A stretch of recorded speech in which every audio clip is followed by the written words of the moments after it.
నేను మోసం చేశానని ఆ పసి మనసులో ముద్ర పడిపోయింది. కానీ మీరు అనుకు మంచి చేశారండి, మోసం చేయలేదు. మోసమేనండి, నమ్మక ద్రోహం కూడా. నా చిన్నప్పుడు నేను అనాథాశ్రమంలో ఉండేదాన్ని. అను కంటే నాదింకా చిన్న వయసు. అమ్మ నాన్న ఎవరూ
అందుకు నా వంతు హెల్ప్ నేను చేస్తాను. మీరేం బాధపడకండి, డెఫినెట్లీ అను మీకు దగ్గర అవుతుంది. మన ముగ్గురు పిల్లలు హ్యాపీగా ఉంటారు.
జయంతి, ఏంటలా ఉన్నావు?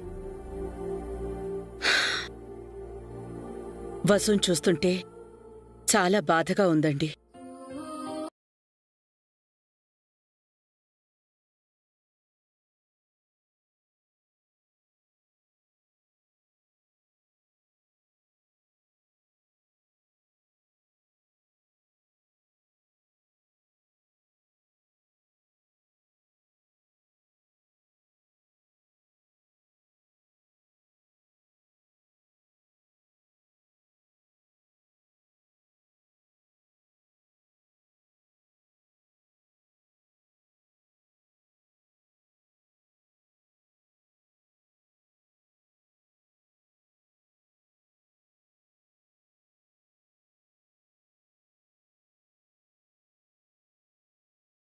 అలని వసూ చేసిన ప్రయత్నం తనకి చెడైంది. చేయని తప్పుకి ఆ పసిపిల్ల ముందు దోషయింది. ఆ పిల్లతో ద్వేషించబడుతోంది. వెంటనే దీనికొక పరిష్కారం ఆలోచించాలండి. వసు బాధపడ్డం ఈ ఇంటికే మంచిది కాదు. ఏం చేస్తాం జయంతి? అభి చెప్పినా మనం ఎవరం చెప్పినా అను వినడం లేదు కదా. మానవ ప్రయత్నం ఎక్కువ లేనప్పుడు దైవ సాయం కోరాలంటారు. మనం చెయ్యలేని పని ఆ దేవుడు చేస్తాడు. అంటే ఏం చేయాలంటావ్? శ్రావణమాసం వచ్చేసింది. ప్రతి ఏడు మనం మొదటి వారమే శ్రావణలక్ష్మి పూజ చేసుకునేవాళ్లం. ఈ సంవత్సరం ఇంకా ఆ పూజ చేయలేదు. అందుకే ఇన్ని చికాకులు, గొడవలు, మనస్పర్ధలు వస్తున్నాయేమో. నిజమే జయంతి, ఇలా ఎప్పుడూ జరగలేదు. చిన్నపిల్ల కూడా కోపంతో ద్వేషంతో ఉంటోంది. అందుకే రేపే పంతులుగారిని పిలిపించి పరిష్కారం అడుగుదాం. శ్రావణలక్ష్మి వ్రతం జరిపిద్దాం. అప్పుడు మనకి ఈ చిక్కులన్నీ తొలగిపోయి అందరం ప్రశాంతంగా ఉంటాం. నాకు అదే మంచిదనిపిస్తోంది. మనం చేయలేని పని ఆ దేవుడు చేస్తాడు. ఆ దేవుడి దయ వల్ల ముందు వసుకి మంచి జరిగితే ఇంట్లో అందరికీ మంచి జరిగినట్టేనండి. నిజమే జయంతి, ఈ ఇంటికి వసు ఇలవేల్పుతో సమానం. ఎన్నో గండాలను గట్టెక్కింది. తను బాగుంటే మనందరం బాగుంటాం. నేను ఇంకొక నిర్ణయం కూడా తీసుకున్నానండి. ఏంటి జయంతి? అది రేపు వసుతో చెప్తాను. నాతో చెప్పకూడదా? వసుతో చెప్పాల్సింది ముందు వసుకే చెప్పాలి.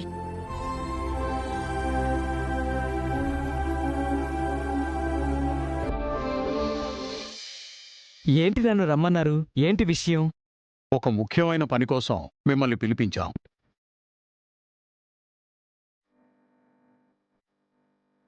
కొద్ది రోజులుగా ఇంట్లో చికాకులు, గొడవలు ఎక్కువవుతున్నాయి.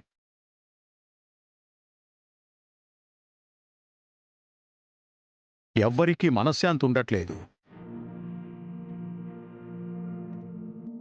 నాకు రెండో పెళ్లి చేస్తుంటే అందరూ హాయిగా ఉండేవారుగా అన్నయ్య. దానికో కారణం కూడా ఉంది పంతులు గారు. ప్రతి సంవత్సరం శ్రావణ మాసం 2వ వారం వరలక్ష్మి వ్రతం చేసుకునేవాళ్లం. ఈ సంవత్సరం ఆ ఆనవాయితీ తప్పింది. అందుకే ఇలా జరుగుతోందేమో. వ్రతం చేయడం కాదదినా, నాకు రెండో పెళ్లి చేస్తే ఆటంకాలన్నీ ఆగిపోతాయి. మీకలాంటి అనుమానం ఉన్నప్పుడు వ్రతం చేయడం మంచిదేనమ్మా.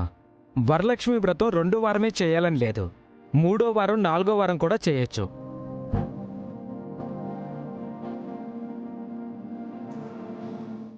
అయితే రేపు ఆ వ్రతం చేసుకోవచ్చా పంతులు గారు? బేషుగ్గా చేసుకోవచ్చండి. ఎలాంటి అభ్యంతరమూ లేదు.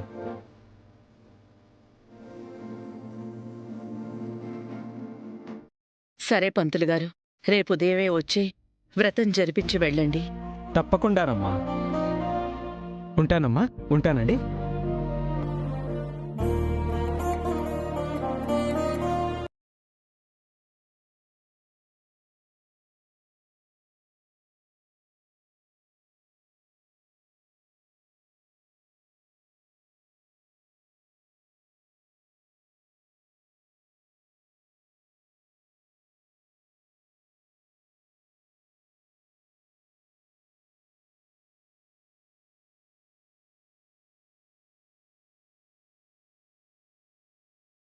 భక్తుల మీదుగానే ఈ వ్రతం జరిపించాలి అనుకుంటున్నాం.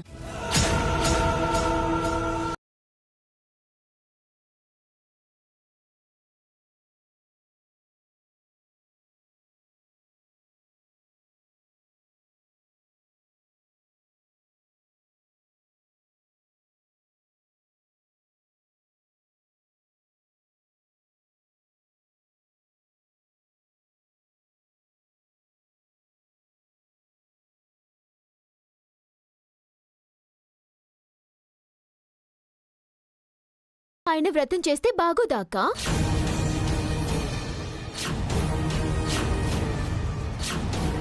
వసు వదిన, అభి అన్నయ్య మనకంటే పెద్దవాళ్ళు.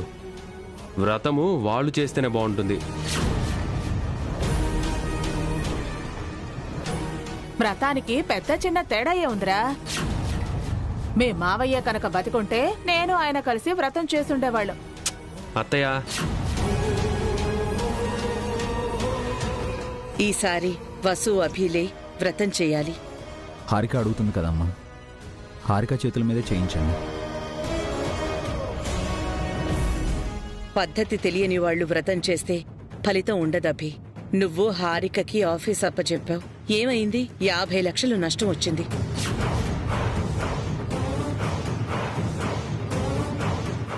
వ్రతంలో వచ్చే నష్టం ఏముందదినా? వ్రతం చేయడానికి కాస్త మంచి మనసు కూడా కావాలి. హారికకు మంచిగా ఆలోచించే మనసు, ఓర్పు, ఓపిక లేవు. అందుకే మొన్న బన్నీకి దొంగతనం అంటకట్టింది. అదీగాక వ్రతంలో తరతరాల నుంచి వస్తున్న అమ్మవారి విగ్రహం పెట్టాలి కదమ్మా. వ్రతం పూర్తయ్యే వరకు ఆ విగ్రహం వ్రతం చేసేవారి ఆధీనంలోనే ఉండాలి.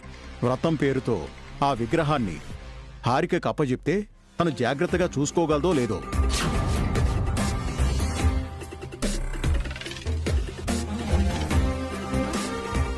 అస్సలు చూసుకోలేదు తను. అసలు తనకి జాగ్రత్త అంటే ఏంటో కూడా తెలీదు. విగ్రహం ఏంటి మావయ్య? అమ్మవారి విగ్రహం వసు, తరతరాల నాటి విగ్రహం. నాకు మా అత్తయ్య గారు, వారికి వారి అత్తయ్య గారు, అలా తరతరాలుగా ఆ విగ్రహం అత్తల నుంచి కోడళ్లకొస్తుంది.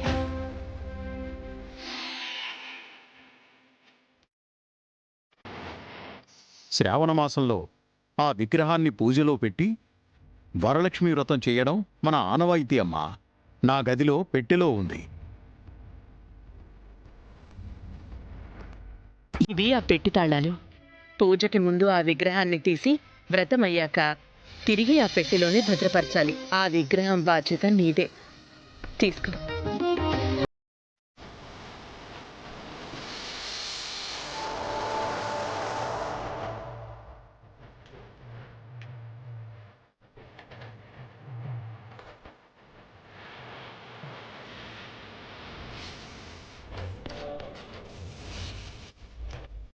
ఆ పెట్టెలో విగ్రహం కాకుండా ఇంకేవైనా విలువైన వస్తువులు, నగలు, ఆభరణాలు ఉన్నాయేమో వదినా? అంటే పురాతనమైనవి ఏవైనా ఉన్నాయేమో అని.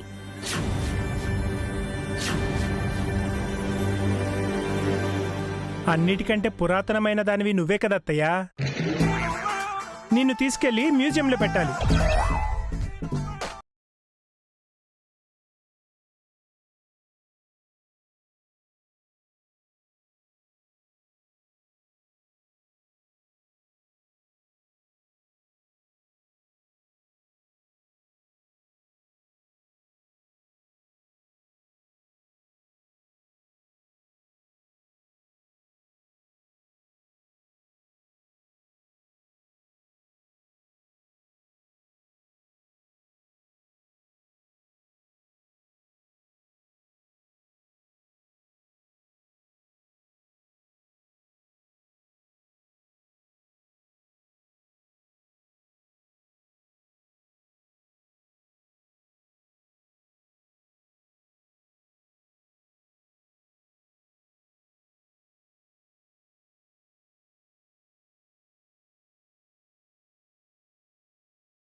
అను,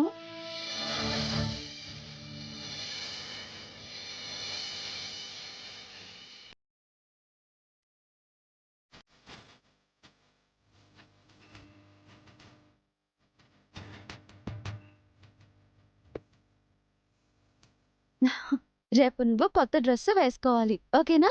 నేను ఏ డ్రెస్ వేసుకుంటే నీకెందుకు?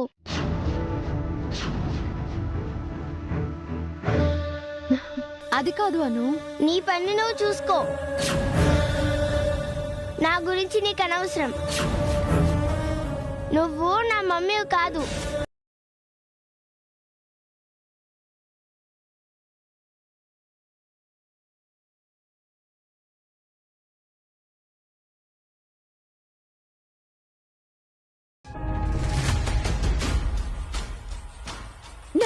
నన్నే ఇన్సల్ట్ చేస్తారా?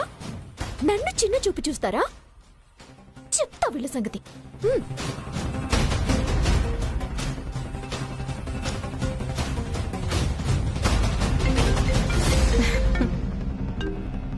Hello baby, how are you?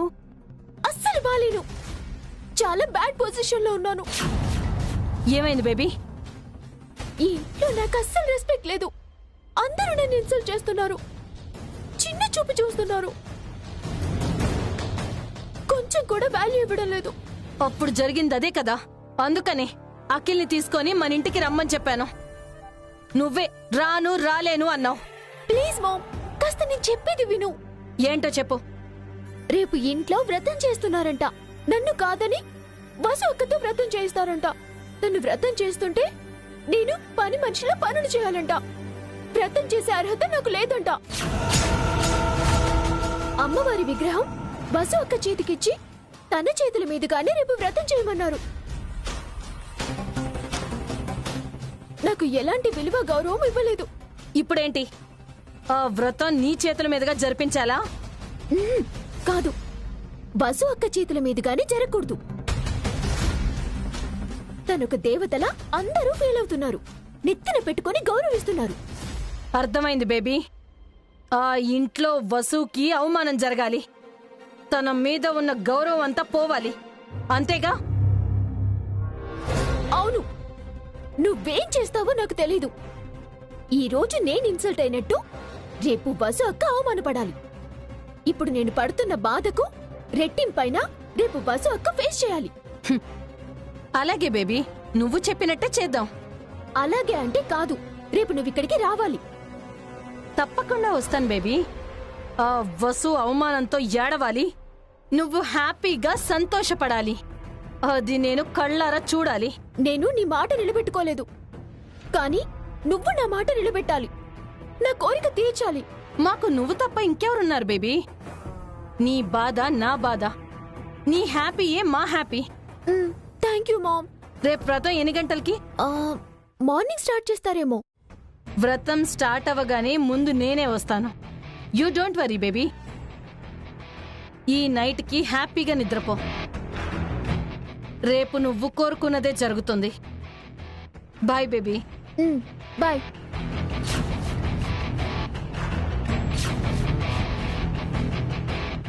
నన్నే అవమానిస్తారు కదా, రేపు మా మామ్ వస్తుంది, మీ సంగతి చెప్తుంది. హుస్సే వసు, నా బేబీని, నా అల్లుణ్ణి నా ఇంటికి రాకుండా ఆపావు కదే, ఆ కోపం కసి నేనింకా మర్చిపోలేదే.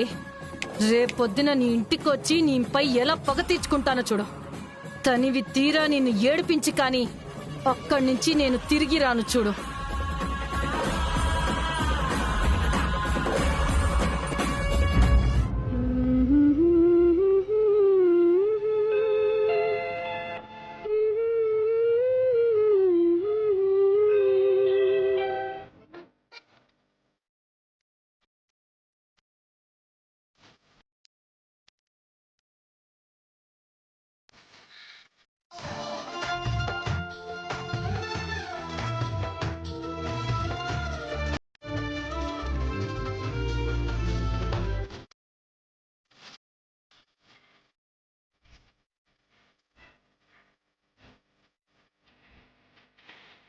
మాస్టర్ గారు ఇంకా రాలేదేంట్రా?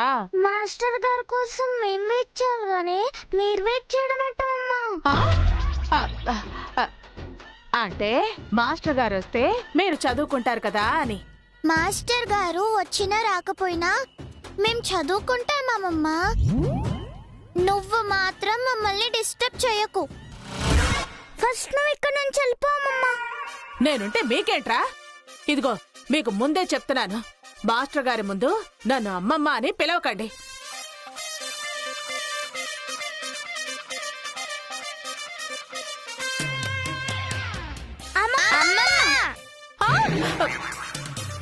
ఛ!